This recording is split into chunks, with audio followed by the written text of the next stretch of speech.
सर्वच जिल्ह्यात पक्षाचे नेते जाऊन आले, आढावा घेतला।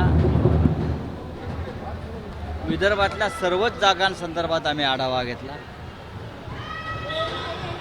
यावेळेला नागपूर शहरामध्ये शिवसेना विधानसभेची एक जागा लढवणार।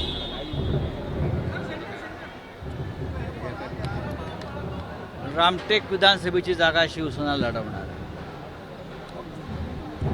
आणि त्या दृष्टीनं शिवसैनिक, कार्यकर्ते, इतर पदाधिकारी पक्षाचे त्यांच्याशी चर्चा होईल।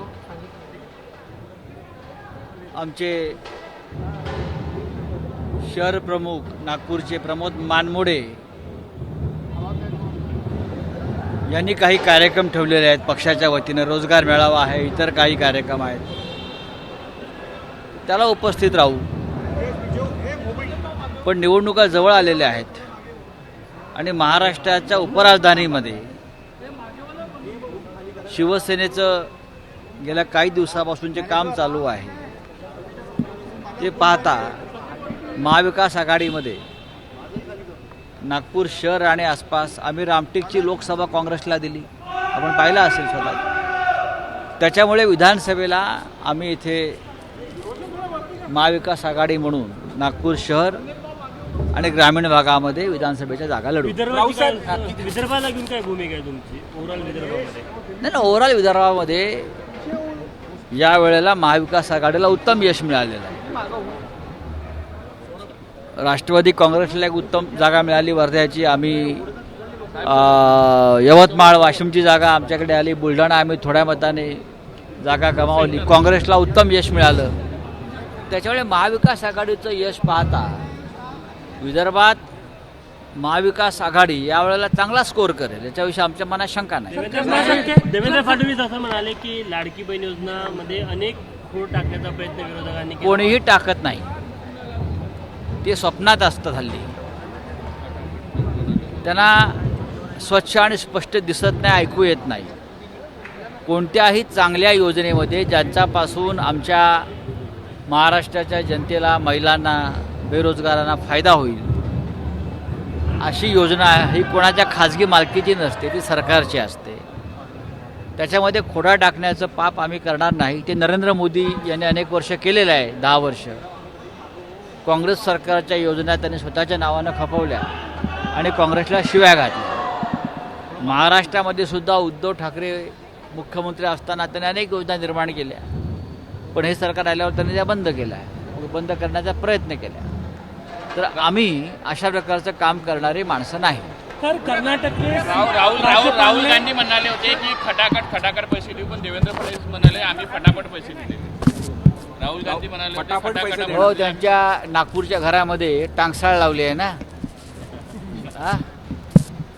त्यांच्या नागपूरच्या घरामध्ये टांगसाळ लावली आहे, पैसे छापतात खटाखट, सरकारी पैसे आहेत।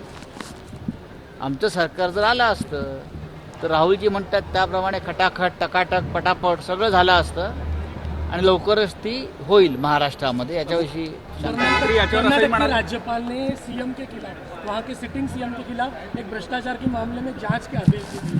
महाराष्ट्र में सभी भ्रष्टाचारियों को सरकार में लिया है, उनके खिलाफ भी जांच की मांग हम कर रहे थे।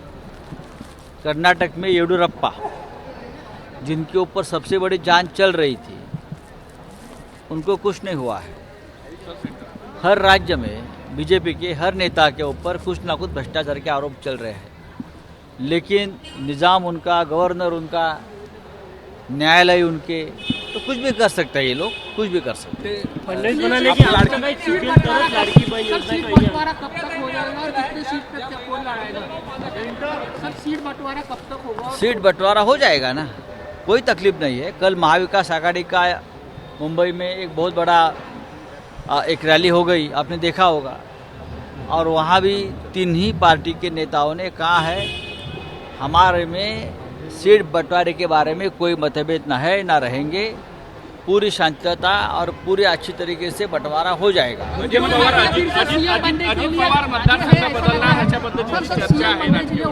क्या है? उद्धव ठाकरे सीएम बनने के लिए फिर से आगे आने वाले हैं या कैसे? उद्धव ठाकरे जी को आगे आने की ज़रूरत नहीं। 2019 में भी वो आगे नहीं आए थे।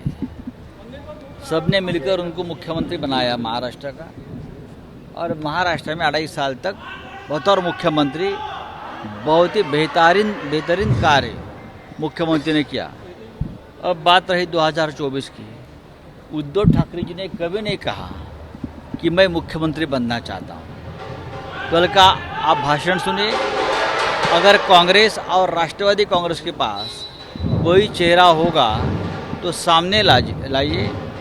उद्धव ठाकरे जी उस चेहरे को समर्थन देने के लिए तैयार है, लेकिन महाराष्ट्र की जनता के मन में उद्धव ठाकरे है। ऑनलाईन साईट करण्याचा प्रयत्न केला तर तुमचा अजित पवार मतदारसंघाबद्दल योजनेतील ऑनलाईन रावसाहेब अजित पवार मतदारसंघाबद्दल अशी चर्चा आहे राजकीय वर्तुळात. अजित पवार मतदारसंघ चर्चा नाही, खात्री आहे। एबीपी माझा, उघडा डोळे बघा नीट.